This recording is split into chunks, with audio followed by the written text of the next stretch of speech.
A gente começa então falando da votação do Supremo Tribunal Federal. Por 4 votos a 1, a segunda turma do STF manteve a decisão que autoriza o compartilhamento de mensagens hackeadas da Lava Jato com a defesa do ex-presidente Lula. São diálogos entre procuradores da Lava Jato e Sérgio Moro.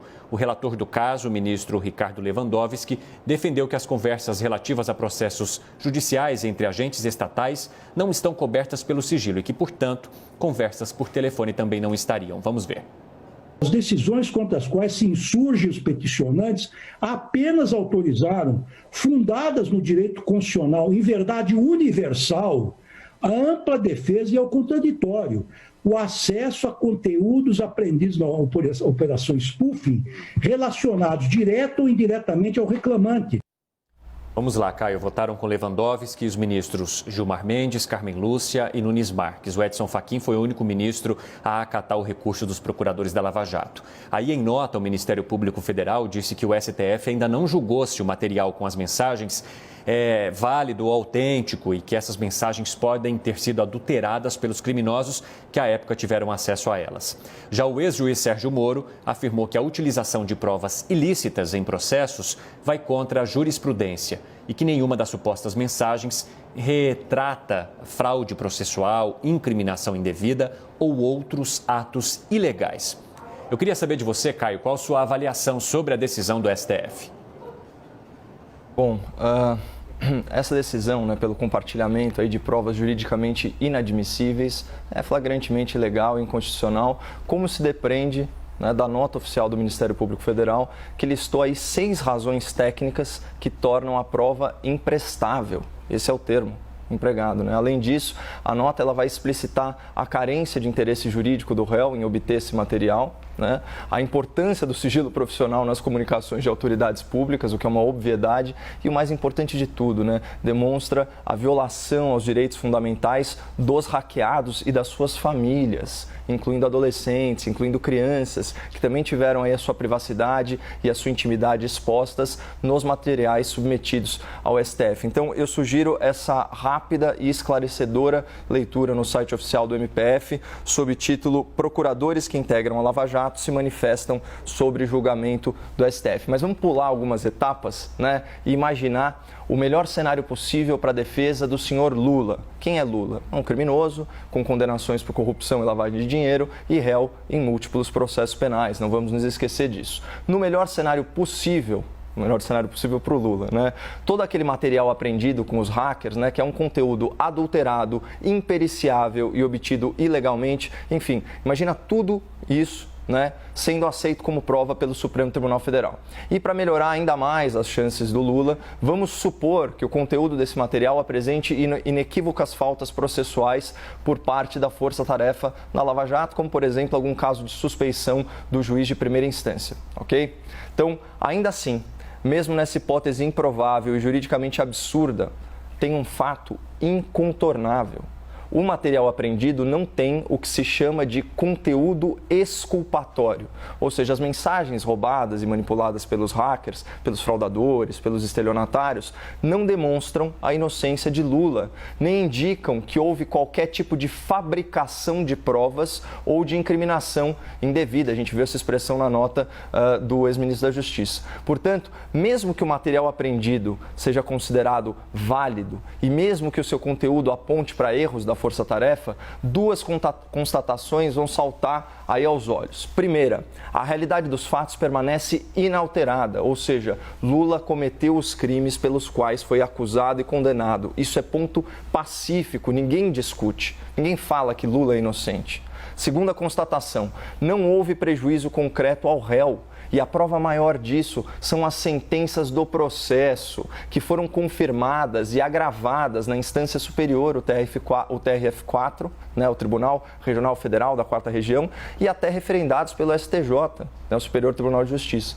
E aqui a gente chega num dilema do direito, O que deve acontecer se procuradores e juízes cometerem faltas processuais que não afetem as penalidades estabelecidas na sentença?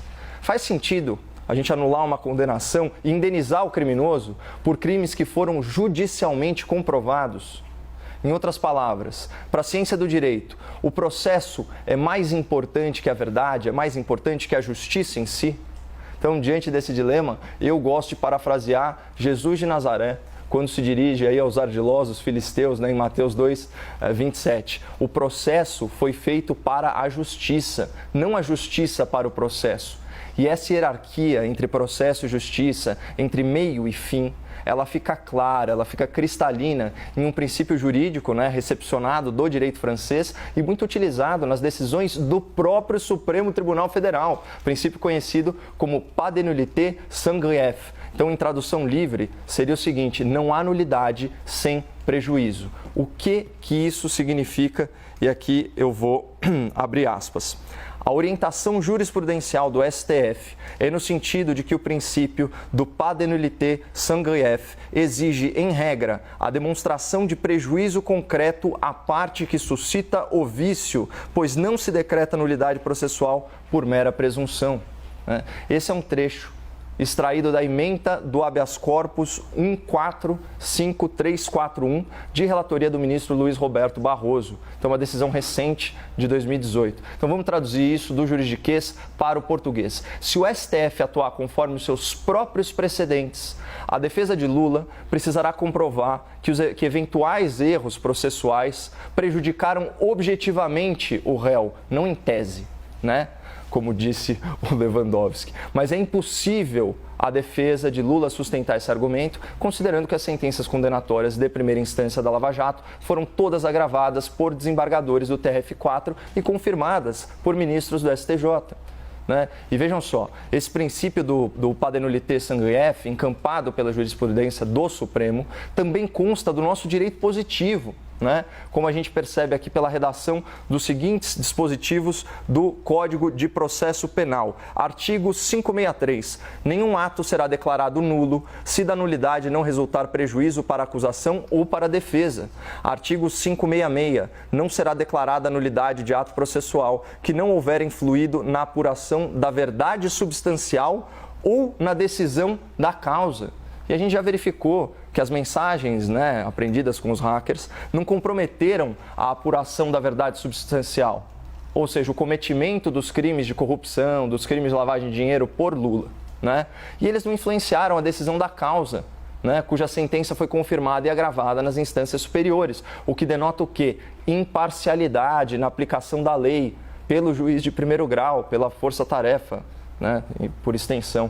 Portanto, mesmo no cenário mais favorável a Lula, né, com a validação das mensagens roubadas e a interpretação de que houve excessos da força-tarefa, a lei processual, os princípios de direito e a jurisprudência do próprio STF deveriam ser suficientes para garantir a manutenção da sua condenação como criminoso que ele é. Infelizmente, não são suficientes, porque o Supremo parece estar prestes a cometer mais uma aberração jurídica, que é a violação da norma constitucional expressa. Né? Então, artigo 5º, inciso 56 da Constituição Federal, são inadmissíveis no processo as provas obtidas por meios ilícitos. Né? E daí derivam também alguns dizeres, né, inclusive do artigo 157 do Código de Processo Penal. São inadmissíveis, devendo ser desentranhadas do processo as provas ilícitas, assim entendidas as obtidas em violação a normas constitucionais ou legais. Pelo amor de Deus, né? Até um aluno de primário conseguiria interpretar isso da forma adequada. E foi em razão dessas normas, essa norma constitucional, essa norma processual, que nós testemunhamos um dos episódios mais embaraçosos da história judicial brasileira, que foi a anulação da Operação Satyagraha, a operação que revelou um esquema multimilionário de fraudes ao sistema financeiro, corrupção e lavagem de dinheiro. A Satyagraha, ela levou mais de 23 suspeitos à prisão, né, incluindo político, banqueiro, investidores, executivos, doleiros, enfim. Mas todo o processo foi anulado pelo STJ, essa decisão foi referendada pelo STF. Então, adivinhem só o principal motivo para a anulação integral da Satyagraha: a utilização de provas obtidas e compartilhadas ilegalmente. Então aqui fica escancarado o duplo padrão que privilegia esses corruptos de estimação do Supremo Tribunal. A mesma regra constitucional sobre prova ilícita que vale para livrar a cara de acusados por fraude financeira, por corrupção e por lavagem de dinheiro, não vale para proteger a intimidade, para proteger a privacidade, o sigilo profissional de autoridades idôneas, como são os membros da força-tarefa do Ministério Público. Parece que o STF só respeita a Constituição quando ela beneficia suspeitos e criminosos. Se o texto da Constituição prejudicar acusados e bandidos, ele é solenemente ignorado, reinterpretado ou até mesmo reescrito, e não faltam exemplos. Então, para fechar, qual a conclusão? Mensagens particulares de autoridades públicas obtidas de forma ilegal por criminosos e impericiáveis, segundo especialistas forenses, não constituem prova legítima e deveriam ser destruídas no mundo físico e excluídas no mundo jurídico. Qualquer atuação além disso é flagrantemente ilegal e política. E a gente não pode inverter os valores. Nesse caso, a força-tarefa da Lava Jato é vítima de violação de direito humano, não agressora. E só para constar, se esse material apreendido com os hackers pudesse ser periciado ou for verificado de alguma forma, e se ele inocentar Lula, comprovando que ele não cometeu os crimes pelos quais foi condenado, eu vou ser o primeiro a defender a sua absolvição sumária. Porque mesmo uma regra constitucional pode ser excepcionalmente relativizada, mas isso vale para inocentar um réu injustamente acusado, nunca para anular um processo de um réu que é culpado e que teve as suas condenações confirmadas nos tribunais unanimemente.